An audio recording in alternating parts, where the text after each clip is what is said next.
It is me, Henry, back at it again. Back on my shit, giving half my income to charity as I've been doing all this year and as I will continue to do. I'm a doctor in regional Australia, Yorta country, by the way. This always was and always will be Aboriginal land, by the way. I'm giving half my income to charity all year because I think it's the right thing to do. In fact, I'm almost certain it's the right thing to do. I've been extremely lucky in my life, as a lot of people have. And the vast majority of the world has not been as lucky as me, as us. I think there's probably a moral obligation for me to give something back, to do a little bit to make the world a better, fairer place. That's what I'm trying to do. I think there's so much opportunity for us to make the world a better place using the resources that we have, and I think maybe if we all just appreciated the little things a little bit more, it would free up a lot of resources that we could use to help people, because a lot of people in the world, some of their problems are really complex to solve, and some of them aren't that complex to solve. Some of them can be solved with not that much money at all. This is the workathon. This is what I'm doing. I'm doing something a little bit nuts. I'm actually working the equivalent of 9 to 5 days a week for the entire year. It is torture, and I wouldn't recommend it to anyone. And I'm giving 50% of the income from that to charities. Fundraising takes many forms, but one of the forms it can take is just giving a portion of our income to charity. I'm certainly not alone in doing this. There's all sorts of communities around the world that are doing this. There's One for the World, where it's a group of people around the world who are pledging to give 1% of their income to charity. There's Giving What We Can, who dedicate 10% of their income to charity. I've personally signed up to the Giving What We Can pledge myself. And so you can fundraise in all sorts of ways, but I think doing your job, doing the thing that you're trained to do, that people are already paying you for, is probably one of the best ways to raise money. I'm giving to all sorts of organisations over the course of the year. I'm giving to great charities, and I'm giving even more to really, really great organisations that are doing really fantastic work. And the thing about the common thread with all of these organisations is that they're all doing better work than I would probably do with the money if I just kept it to myself. What am I going to do with it? I'm going to buy a BMW if I hoard up all this money. It's just not very useful to the world to do that. It's very exciting, the potential change that we can have, the impact we can make. And the more of us that do it, the bigger the impact is. Blah, blah, blah. You know this. We know this. Shut up, Henry, shut up. Stop going on about it. I'm sorry. We know we should all be given to charity. I'm given to 2 organisations this paycheck. One is Innovations for Poverty Action. The other is the Wirringa Baiya Aboriginal Women's Legal Centre. Now, I know you guys are sick of me talking about Innovations for Poverty Action. You guys want me to shut up about innovations, but I won't. Because this is one of my favourites. I love these guys. This is an international development organisation founded by a development economist, Dean Carlin. It's driven by expert advice, this thing. Thanks, Gus. What they do is they go around the world, they just try out different programs, different global development programs all around the world, just to see kind of what sticks. Throw stuff at the wall and see what sticks. It's really hard to know. Everyone who struggles, has a different story, and trying to find a one-size-fits-all solution to the world's problems is often very difficult. Sometimes you can find some things that work in a lot of places. Handing out mosquito nets kind of seems to work regardless of where exactly it is. As long as there's malaria around, handing out mosquito nets seems to be a very useful thing. But a lot of the world's problems need kind of tailor-fit solutions, and that's what Innovations for Poverty Action is all about. They go around the world, they try out these different programs.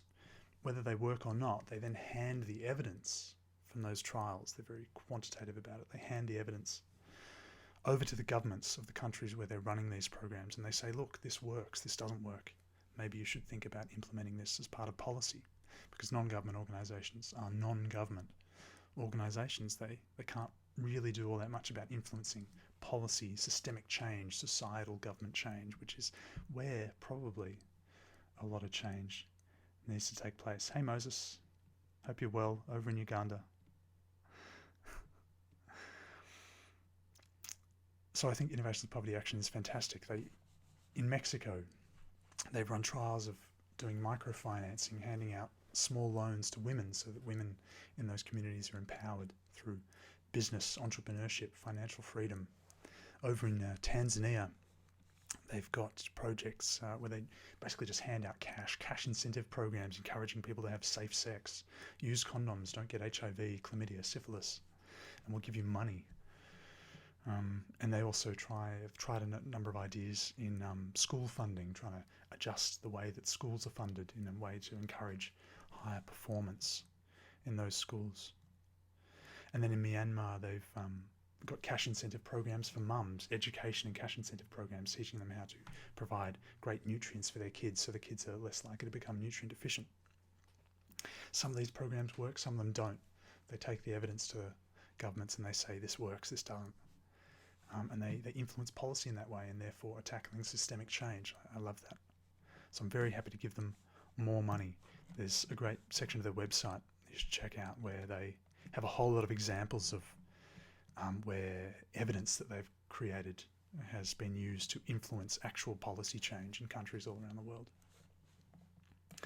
And so this other organisation is Wirringa Baiya. And you might be thinking, Henry, you've been a little bit stingy. $100 to Wirringa Baiya, come on.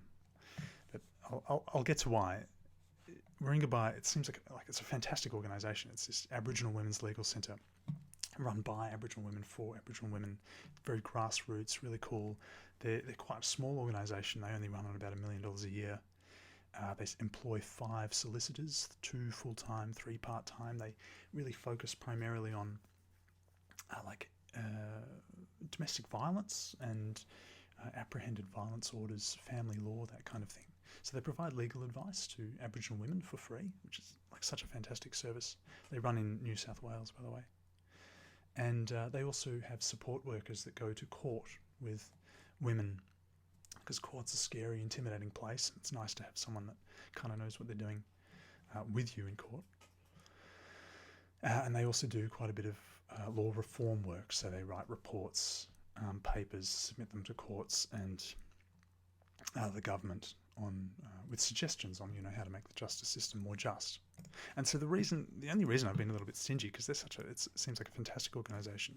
The only reason I've been a bit stingy is because they're basically a government department. They're so heavily funded by the government.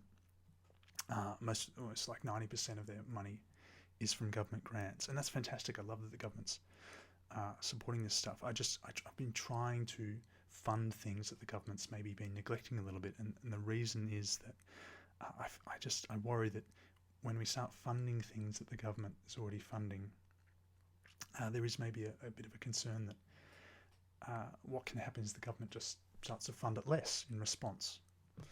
So I suppose in theory, if I gave $1 million to Wirringa Baiya Aboriginal Women's Legal Centre, would that mean that the government next year gives them $1 million less and just uses that to fund tax breaks for rich people?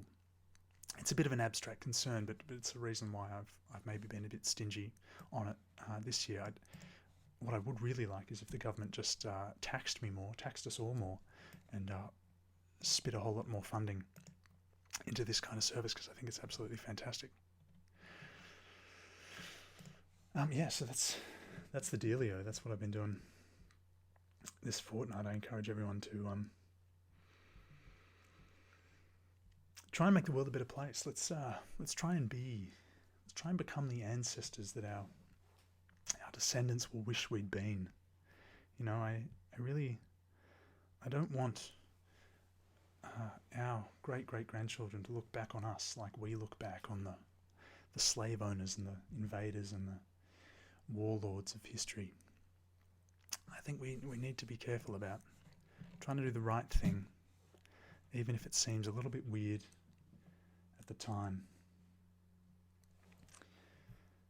Love you all. I'll see you on the flip. Ciao.